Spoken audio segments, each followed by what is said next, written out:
Good evening, Danvers. This is Mark Zubrick with the Topics of the Town News, February 4th, 2021. Today I have Michael Hagan with me as a co-host, and we will be getting Rick Betancourt at a later time. He's hung up someplace. Today, what I like to do is recognize that John Toomey, who has been my long-term co-host for many, many years, is currently unavailable due to being cautious. And we appreciate John at least watching our show, and we'll continue doing this from now on. One of the things that I have always been mentioning is our voices will change the world. And this is a indication of things that have happened. And David, if you can throw up my favorite brief Albert Einstein quote. I am very, very impressed with this because I think this is so appropriate of what's going on in our society, not just in Danvers, not in Massachusetts, but throughout the country and throughout the world.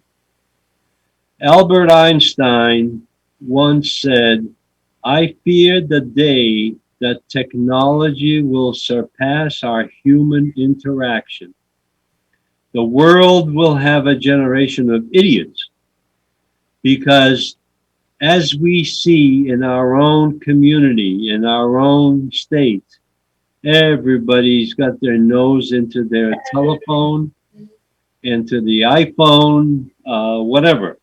We are embarking into a new era of our social engineering and development that is being taken over by electronic media and the medium. And the medium has been very, very direct.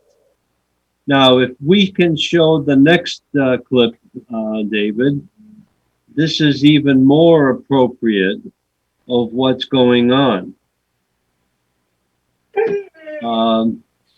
Rick Betancourt just called me. He needs to be allowed to get onto the Zoom call, please, David.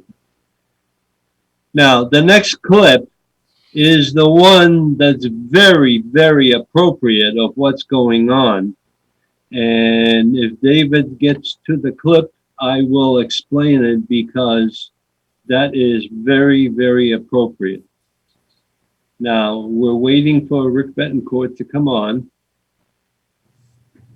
There he is, Mr. Betancourt. Welcome. Welcome, Rick. What's going on? Well, we're moving on with the show. The next clip is the one that David is putting on now is the greatest weapon is not a gun or a bomb. It is the control of information. The control of information, world's information is to manipulate all of the minds that consume it.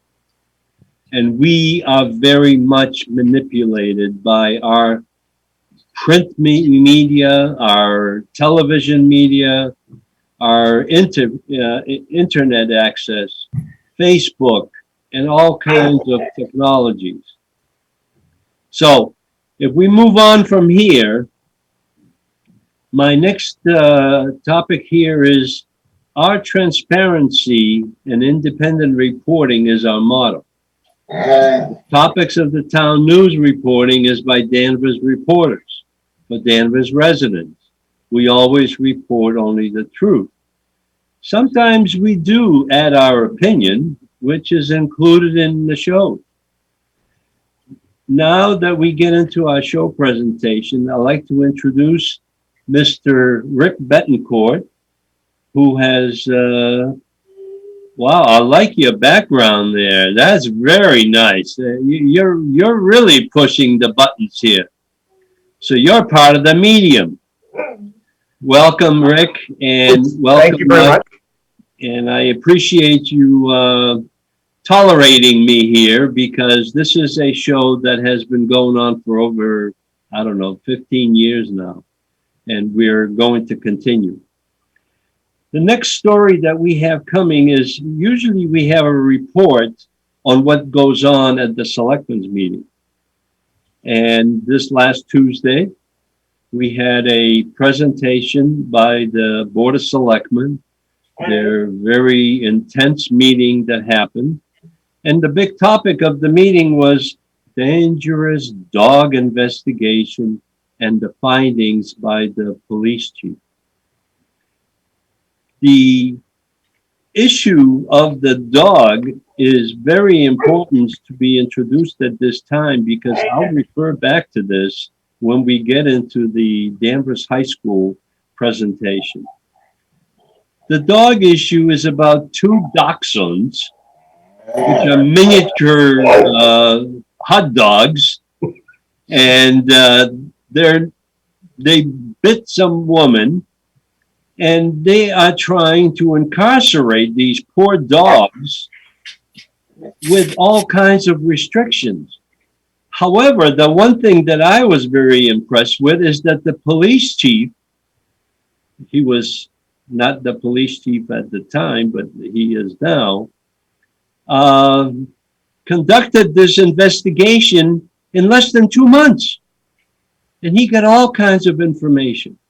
Now, the attorneys got involved in this thing. They had an attorney. The town had an attorney. What the heck is going on?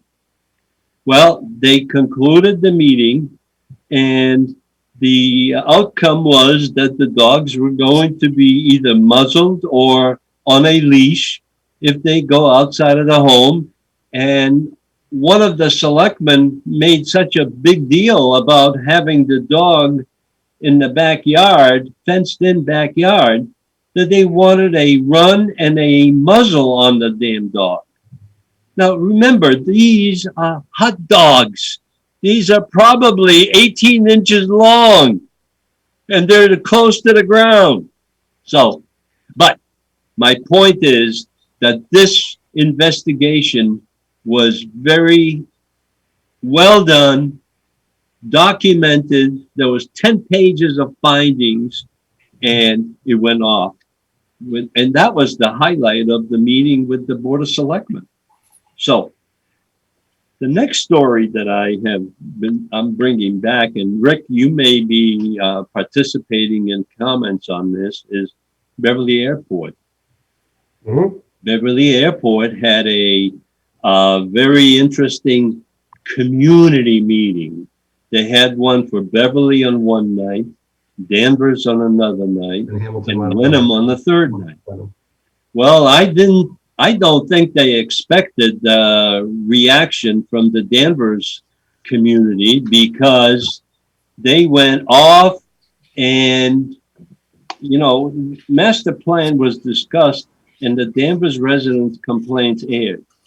Response is what it is. The plan has been, and the master plan has been in development for over a year. And all of a sudden, what we find out is that the airport runway is going to be expanded by 300 feet on each end. And the 300 feet on each end was part of the original 20-year ago master plan, where they cut down the trees and branches so they didn't have any obstructions. Now, Rick, what was your impression of that meeting? I've been in that neighborhood 2 years. I moved to Bowden Street, so this has become a more and more important for my wife and myself and my family, as we have seen the increase in traffic coming into those. I think it's runway 927, which runs east to west. I felt that the meeting was more lip service than it was anything. I appreciate the administration over there listening or having the meetings. I think it's important. But the way that it was presented to us was, this is really FAA's decision to do this. The Beverly Airport is the crown jewel of the North Shore. It's required, it's necessary. And as you said, it was just really like, I felt, other than the conversation about changing the sort of the noise topography, and I forget the actual name that they reference as far as the contours, noise contours. Sorry, that was really the only conversation that came out of the Beverly Airport administration where they would have any remote concern for what the community members may be experiencing was these noise contours. But in my opinion, it was just, I came away from that saying they're going to do this regardless. And it's really was just lip service for me as a resident of Bowdoin. Well, thank you, Rick. The impression that I got from the meeting, and I sat through that meeting, is that they want this to expand the service at the airport. The airport, and I even said that at the meeting, is that their intention is that they will be able to accept Boeing 737s, which are the planes that are in question right now with Boeing on the international market. They want to accommodate the 5,001 foot runway that they have expanded over and above the master plan that was prepared in 1999, I believe. And now what they're doing is they're expanding the 300, it's a football field length on each end. Come on. I mean, this is not something that's going to curtail or eliminate the noise levels that we are experiencing. The other thing too, Mark, is, by expanding, I think it's 1627, I think it's the north to south runway. Right. By expanding that 300 feet at the north end, it'll put the aircraft and their starting position closer to the residents of that particular end of the runway. On Beverly Street. Yeah, on Beverly Street, that's correct. And and it's, I didn't get the sense that they were really concerned about that at all. And in my opinion, like I said, I think there was just more of it is what it is, a mentality from them. But you're right. Well, the problem, the issue, and I will, the night before or the day before, they had a meeting with the Beverly residents or the Beverly community. And Beverly, in their right, all they want to do is expand the service so they can add more industrial facilities along the property that they are advertising right now for development. None of that, or very little of it, is in Danvers. Now, part of Cherry Hill Park is part of Danvers, but it's mostly in Beverly. The thing is that this airport has been a nuisance, and they claim to have such great community relations that I am on the Middleton end of 95 right here in Danvers. And I hear these jets come in every single night during the week. I'm on Bowdoin. I hear it every night too. Yeah. And the thing is that they're not supposed to be flying that low, but they do because of access. I think I would like to learn more about what Tony Betancourt brought up, and I appreciate his passion. It'd be interesting to see if in fact they're using the incorrect runways during calm winds. If they're not using the proper runways, I'd be interested to find that out. They're supposed to, and I'm a rookie. I'm relatively new to the whole airport issue because I just moved there a couple of years back. But if they're supposed to use one particular runway in calm winds and they're not, that's an issue. Well, we're going to explore this issue because I guess the comment period for this presentation that was made last week is February 26th. End of the month. So the Friday before, the last Friday of the month, I think it was. Right. And what we need to do is we need to file letters to the FAA and to the Mass Aeronautics Commission, whatever they call themselves now, But that's where the money is coming from for the development and expansion of this airport. So we'll move on that. And I just wanted to make sure that you are familiar that next Monday, on February 8th, we are having another Beverly Airport meeting. Very important. Yes. And I think we need to get on the list to see what can be done about it. Because I think you need, and the other thing too, Mark, you got to stress to the people that are watching this, like you have to show up and participate in the conversation if you want to get change done. Otherwise, there's not the way that these issues are changed, the way that these types of situations are altered, amended to benefit the community is by community voices. And if you're not going to participate and voice your opinion on the matter, it doesn't do any good. I have a whole list of comments that I gathered from that meeting that we both attended. And the issue is that this is what they want and this is what they're going to get. Yes. And they're going to use safety as the issue that is protecting the airlines. It's not airlines. This was supposed to be a regional airport for the private pilots. So I just wanted to touch base on that because it was very important for us to understand what they're going through. Yep. And one of the things that I am very concerned about is the size and noise level of the aircraft that are going to be coming and going from this airport. So that's the continuation of the Beverly Airport.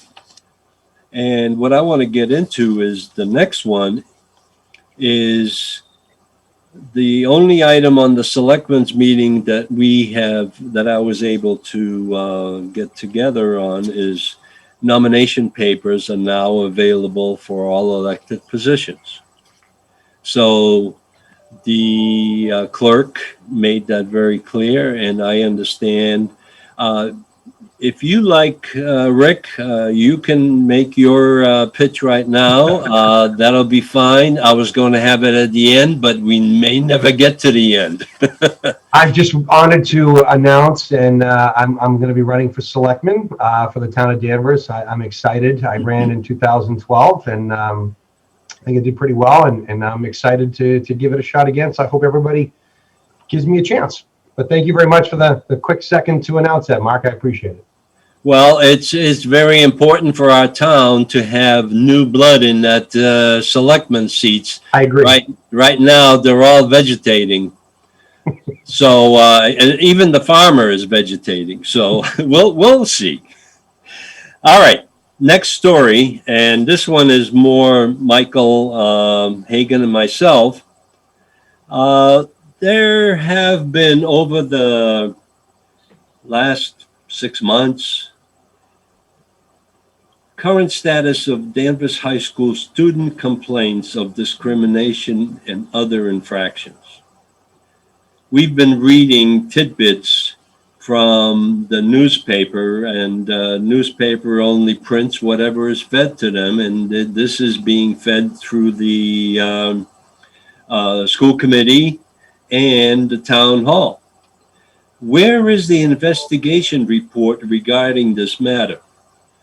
Now, I'm going back to my original dog story. The dog receives more investigation than the children of Danvers.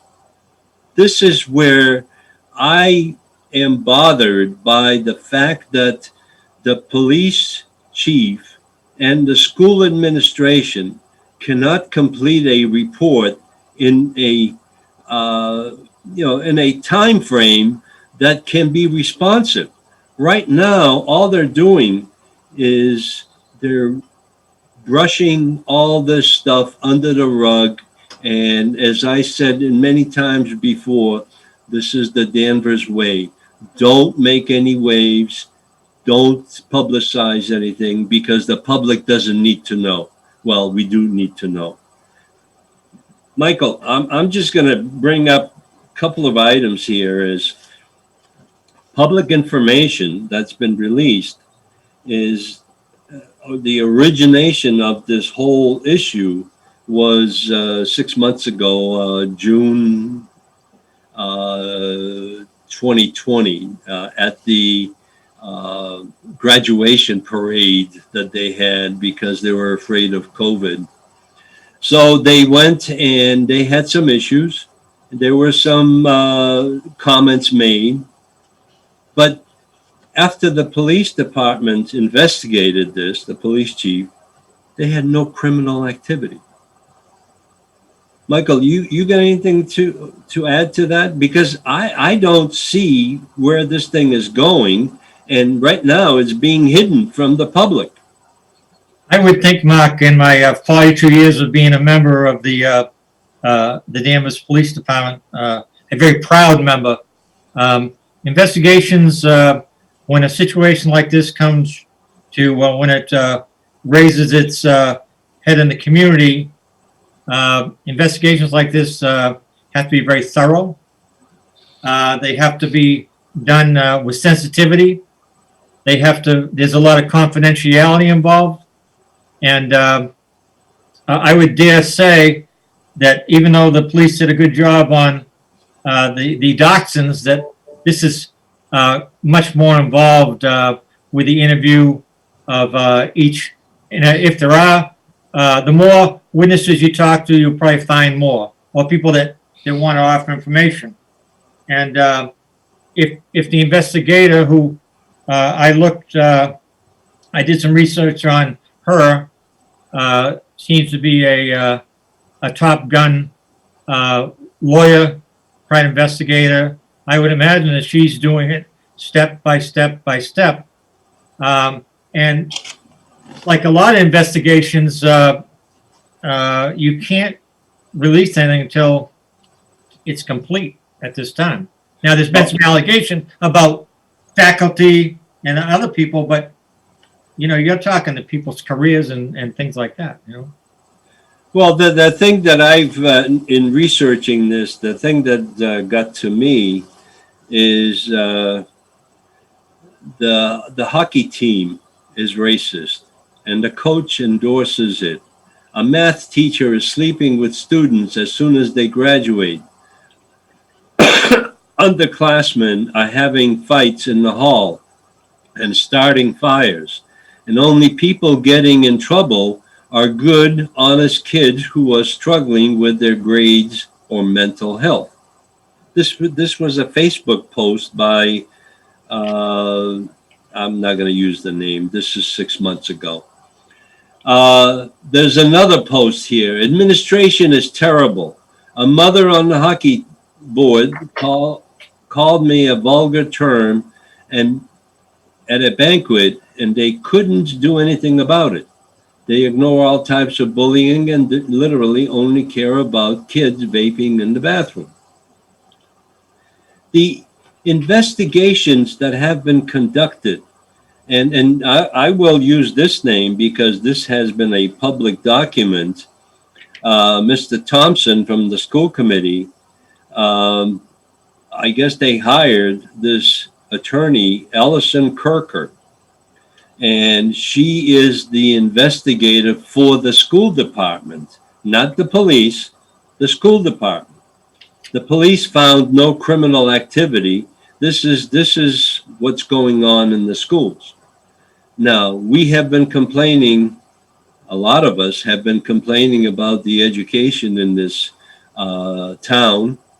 And a lot of our students have left and gone to other facilities because they had issues similar to what has been identified.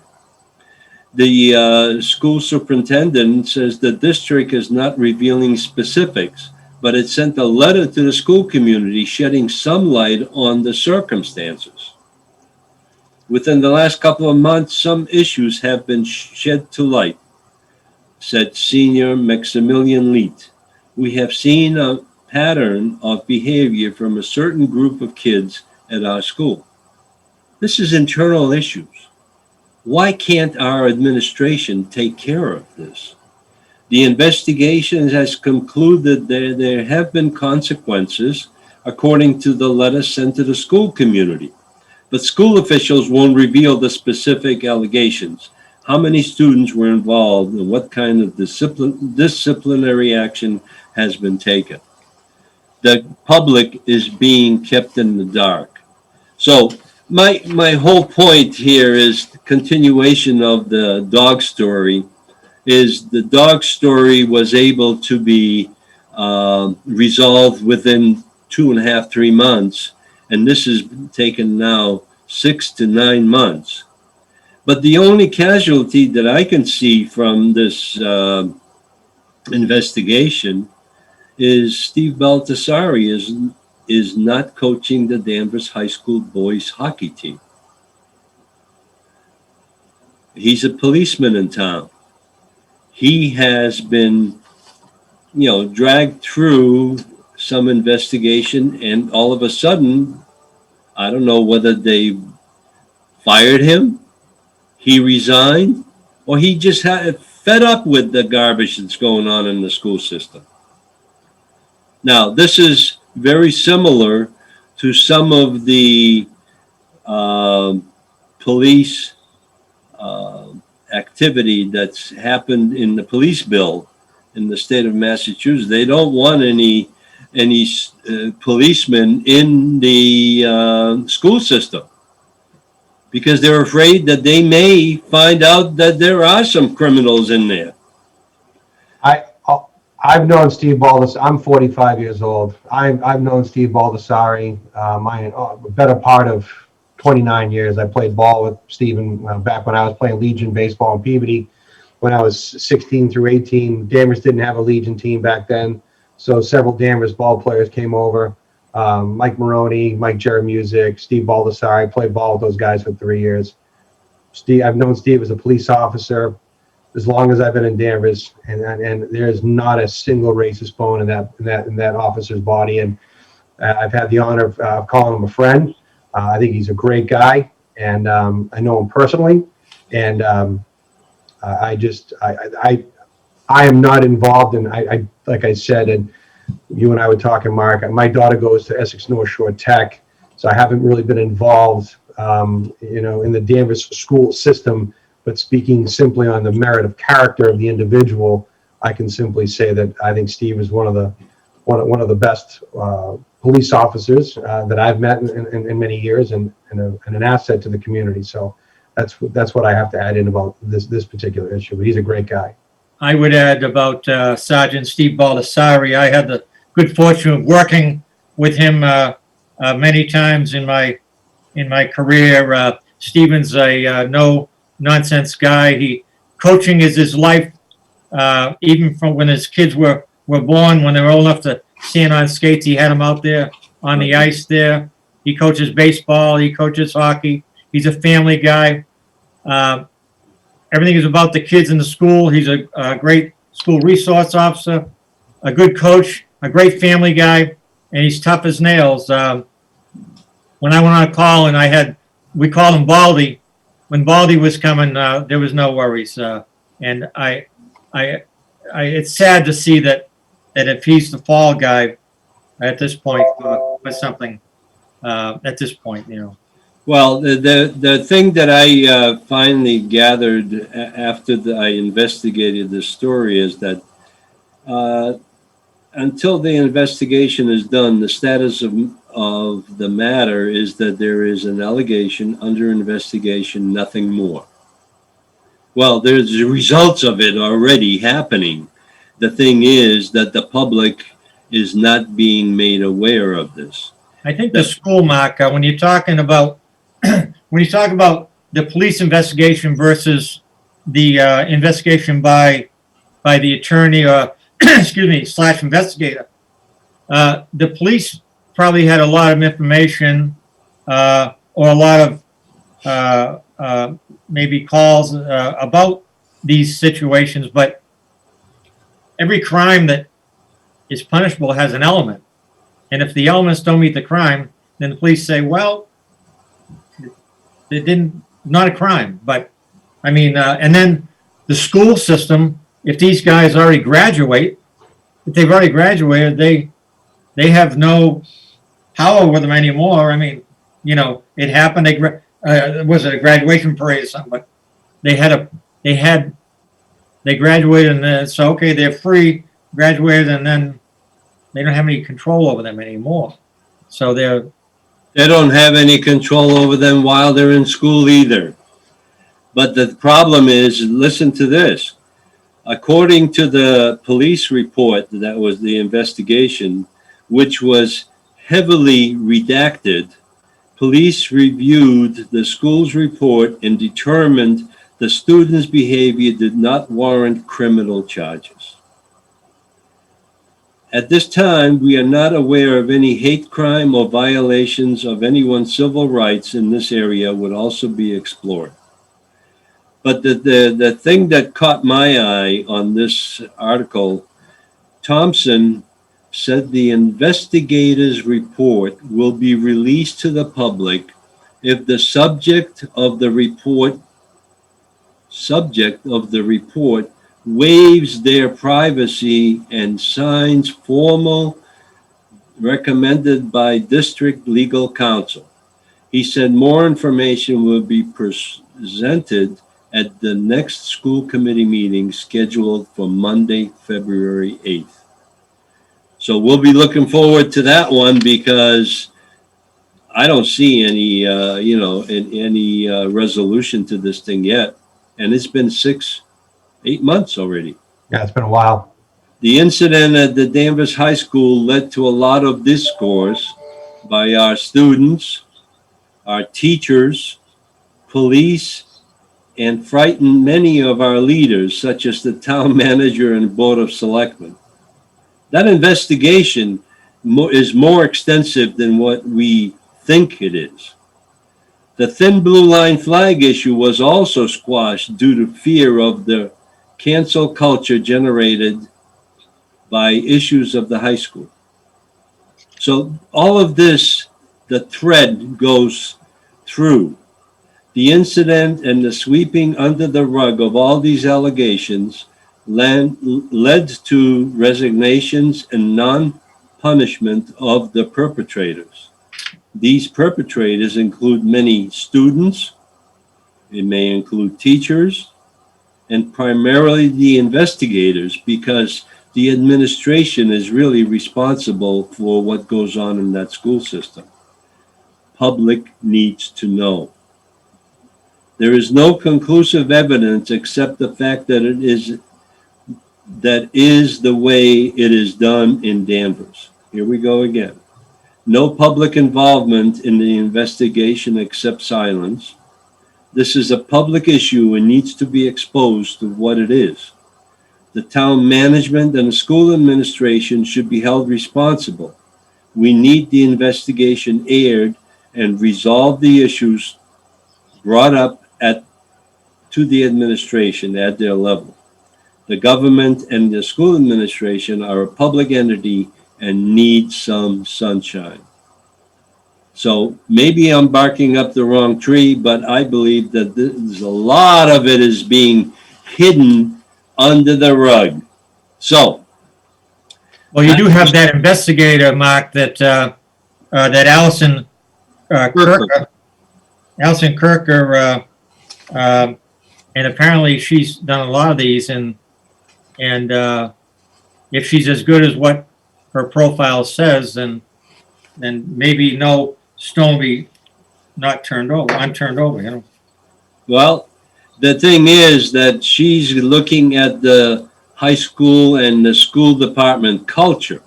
She's not looking at the accusations. At least that's what I'm led to believe.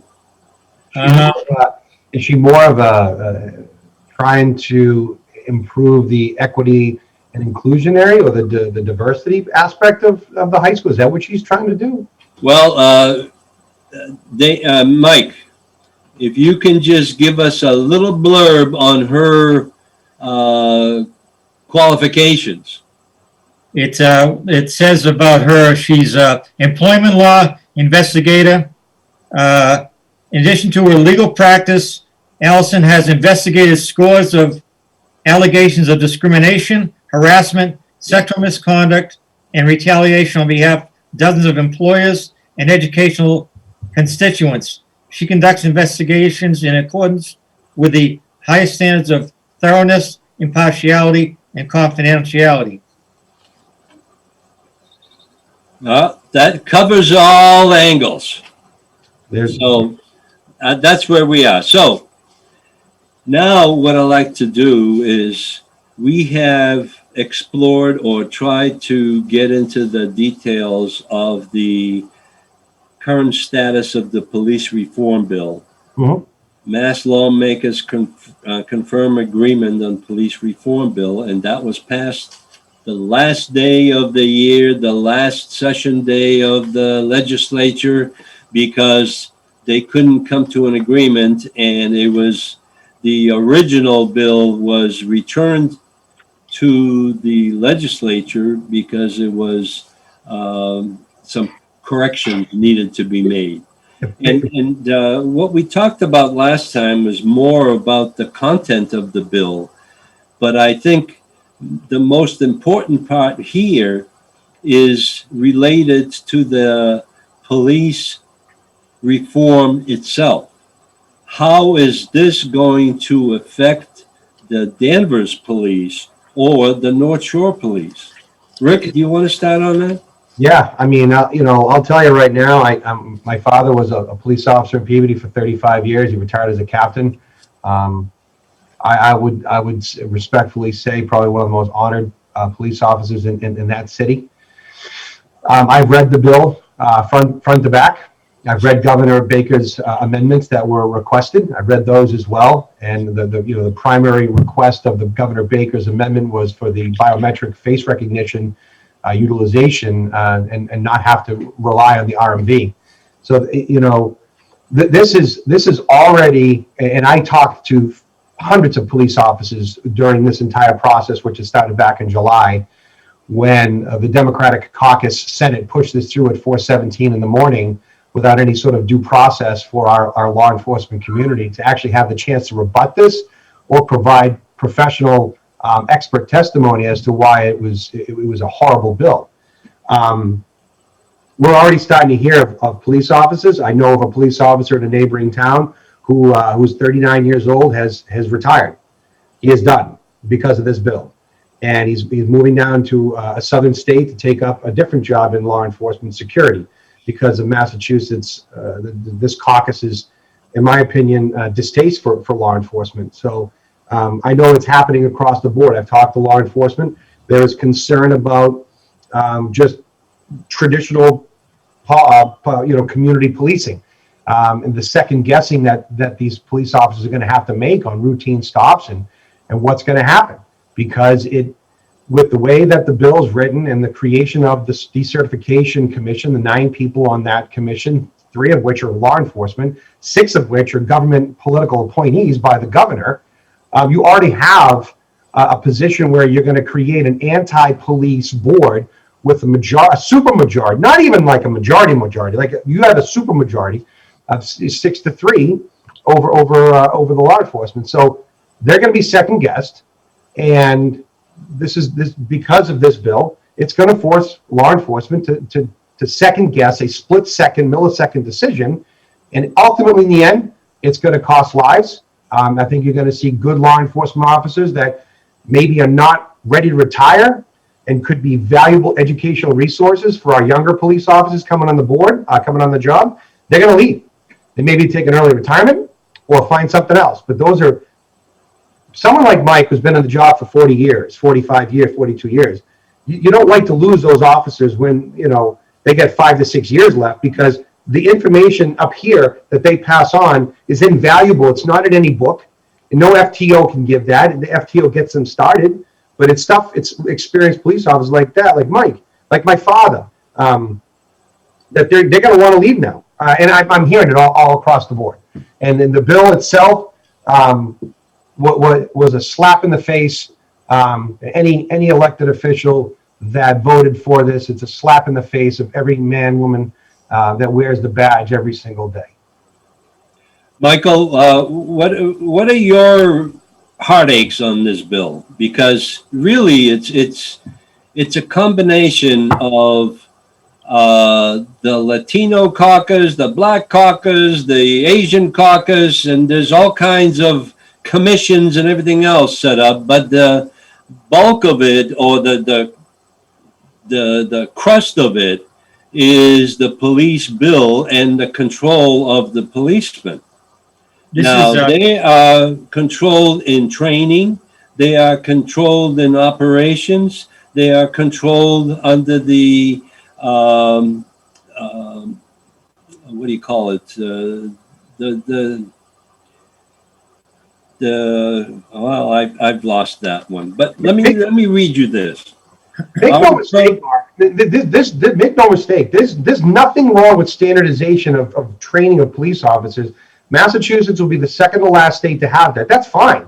But the governor's original bill, the post bill, had 12 pages, and it did exactly what was necessary. And then, the failure of our elected legislative officials was that when a bill exceeds the original intent of the bill and then adds additional content that's irrelevant, it makes the bill irrelevant now at that point. And your job as an elected official is to vote no and start over and get it right. But they chose not to, and they chose to push it through. Because I talked to a local state rep, and all he could keep saying to me was, we wanted standardized training. We wanted standard training. And I said, you had that, but then you allowed all this extra to come in and watered it down into something that's going to cost police officer lives. That's all that happened here. Mike? it's going to, this is going to, like we talked before, handcuff our brothers and sisters out there in the police operations out there. They're going to be more hesitant to act in a situation where somebody's out of control and their verbal judo is not working, nor is their psychology that they've learned. And then it's going to be hands-on, and they've banned the use of chokeholds. And unfortunately, I'm not saying that, you should have a situation like they did in Minneapolis, but when you learn anything about self-defense or learn anything about you or them, if they can't breathe, then usually it solves the problem. For a few seconds, you get their attention, and then the fight is over. But now they're going to be looked at every arrest, I would guess. Use of force. There's going to be all kinds of boards. Civilians and police don't mix. It doesn't work. It doesn't work. The guy that watches Adam 12 that wants to get on one of these boards, he's never been in a cruiser, never walked the beat, never gone to a call with a man with a gun, never run into a burning house to save a family. Somebody throws a baby at you that's newborn and save my baby. These people are civilians. It doesn't mix. But this is going to really, I think more brothers and sisters are going to get seriously hurt or killed out there because of this. And I think families are going to be financially destroyed as a result of this, because you have two separate commissions that were created. There's really three commissions that were created in this bill. You have the post, you have the decertification certification commission of 9. Then you've got the police chief commission, which is in charge of the training, thank God. And then it creates another 15-person commission to examine qualified immunity, and which is ridiculous. And let me give you a real quick example. Massachusetts has one of the fewest number of police fatal shootings in the entire country. My father was one of them. My father was involved in a fatal shooting back in 1986 in July in South Peabody. I'm one of the few families that actually have to go through that in and around here, okay? That individual attacked my father with a knife and was one of the few shootings on record where a police officer discharged his firearm in a fatal shooting within 5 feet of an assailant. The attacker came into my father's cruiser, and my father shot and killed him in South Peabody. State police came up that night, cleared it as a clean shoot. Peabody police did their own internal investigation, clean shoot. Firearm was sent down to FBI ballistics in Boston, clean shoot. Everything was done as a clean shoot. Had this bill right here, 29 pages of crap, had this bill been in effect in 1985, 86, okay, the deceased family could have filed a complaint with the board claiming lethal force was not shouldn't have been used, illegal, all right, or excessive, and then could have decertified my father, or at bare minimum, stripped the qualified immunity from my father, okay, and opened up my family to civil lawsuits by the deceased, even though the individual was a known knife man in Walpole Cedar Junction prison and came after my father and tried to take my father's life. This bill, put in effect by legislators in this state, would have potentially ruined my family. That individual, we had guards at my house for 2 weeks, because they put a contract on my father's head, because my father, the individual that came after my father, was a pledge for a local gang. Okay, so this is further reinforced by the 2017 fatal shooting, or 2019 fatal shooting in Boston of a known domestic terrorist. And the DA and Suffolk DA just stripped the qualified immunity from the 2 police officers, even though that shooting was deemed clean by both the state of Massachusetts State Police and all the other, the police department, I think it was Boston PD. That's what's going to happen. That's what's going to force a police officer to second guess his decision in that split second. And it's going to cost lives of police officers. It's going to cause bodily injury to police officers, and it's going to cause financial harm to families because of the civil lawsuits that will be coming as a result of this bill. And to the towns as well. And by the way, the qualified immunity inside this particular bill, if you read the bill, why do you think under the qualified immunity commission inside this bill that they put a firefighter on there? They put a firefighter on there because the stripping of the qualified immunity will set precedent. And it's my opinion, this will also affect EMT, fire as well, because you go out there as a firefighter, you render first aid, you crack you crack those ribs in a CPR situation. Qualified immunity protects that firefighter right now. It won't as a result of this bill if they strip the QI. So, gentlemen, the result of this bill is going to provide less protection for our residents. And what are the consequences to the police department of Danvers? It's basically going to eliminate a lot of the qualified, trained, and educated policemen that we have in our town, and they're subject to retirement. If they so choose to retire, you're 100% right, Mark. If they choose to retire as a result of this bill, good law enforcement officers are leaving the department. But the question at the end, which you have to ask to the town, how will this affect our protection to our citizens? Now, our citizens are going to be protected by young, unexperienced individuals that may take the job just to take the job. There's question about when you read this bill and you understand how it was written and the intent behind it. Who would want to become a police officer anyways? I can't imagine why you'd want to with this right here, knowing that your legislators think this less of you, where they put all this extra unnecessary in a state where we don't have the issues that, and this was by the way, this is a knee-jerk reaction. This is a legislative knee-jerk reaction to other issues that are going on in other states that are not the problem here in this state, as it's made out to be. And the facts are the facts. The data is the data. You can look it up. The Bureau of Justice Statistics shows 50 million interactions in a given year with police and the public over the age of 16. 50 million. You never hear that number though, but go look it up. It's the BOJ. I think, Mark, to your point, I don't anticipate that the Danvers police are going to have a mass exit, even with this bill, because to get a retirement, you need to have so many years of service and the age to get a retirement. And they're going to be still trained. They're nationally accredited.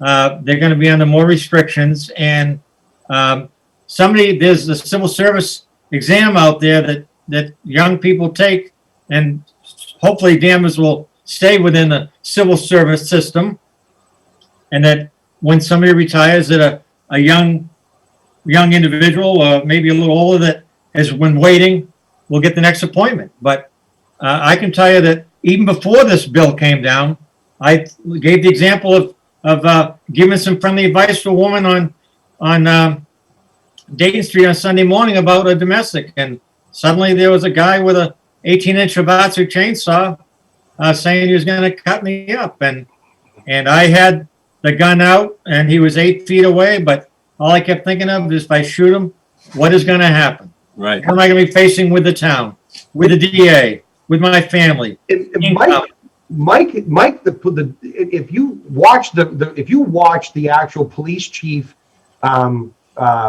interview back in July, the Massachusetts police chiefs have been encouraging and having local police departments have various racial and ethnic sensitivity training since 2016. And they've also been doing de-escalation training as a department since 2010. So this narrative that our law enforcement offices in Danvers and Peabody and Salem and Beverly or this North Shore or the state isn't happening is a crock. It is a lie. It is just a narrative driven by the media, knee-jerk reaction to issues going on in different states. And we've had the training in this state. That's why the governor's bill was only 12 pages. The governor realized we have the training, but let's standardize this. And what I think is funny is that the Democratic caucus did not want facial recognition in this bill. Yet when the tragedy occurred in Washington, D.C., what do you think they wanted to be used to try to catch all those bad guys that did what they did in that tragic day? They used facial recognition. FBI was using facial recognition. They had no problem then. There's a double standard here, okay? But luckily, the governor's amendment included the facial recognition in the bill, and they signed off on it. But the original intent was not to have that. Come on. Well, see, the conclusion of this to me is that if there is a public reaction to an action by our legislature, then they need to start listening. What they're doing is they're listening to a fringe group or fringe element of our society, and they're reacting to that. Now, the normal people don't react. They don't ask for changes. And now we're paying the bill. I think, Mark, if you're talking about the average resident in Danvers, Salem, or Peabody, and you ask them what they think about their police department, they may not have an answer, or it's either, I got stopped by them, these guys couldn't do anything else, they became cops. The average person probably in Danvers just thinks they're a necessity. You know, well, we got to have them, and hope they show up when we need them. I mean, there aren't a lot of people, I think, out there that are, like we saw that in the blue line. Right. There aren't a lot of people there waving the flag for the police out there, you know? All right. David, would you please put on my favorite demonstration of the COVID restrictions that we're having? And I'm not going to read this. I think we've heard this before, but I am going to at least show that how the seeds of the revolution were planted. We met in taverns. We met in restaurants. We met in churches. Now, do you understand the closures now? What has happened to Danvers? Danvers was a Revolutionary War leader and participant, and now what we have is a bunch of followers. So our governor, our mayors, or our town managers and our selectmen are falling in line with the rest of the country because they want to be controlled. Well, it's time to unshackle the residents. We are paying the taxes for you guys. We need to get out of this.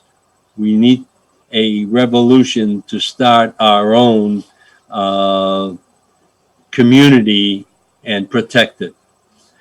So now that we have this item, we have a few minutes, not many, but I'd like to do is, Mike, you have any final comments? Because I am going to add the last depiction of the town hall front door, how it's been locked, and even the collection of taxes. They did not have the door open for people to go in and pay their taxes. So, last word, Mike. What do you have? And David, you can throw in the closed door. Mark, I want to thank you and Rick for teaming up tonight. I enjoyed it once again. God bless our police officers out there. God bless America and the town of Danvers, and we'll all get through this together. And I hope they stay safe and that they act when they have to at 3 in the morning in a motel on Route 1. There you go. Rick?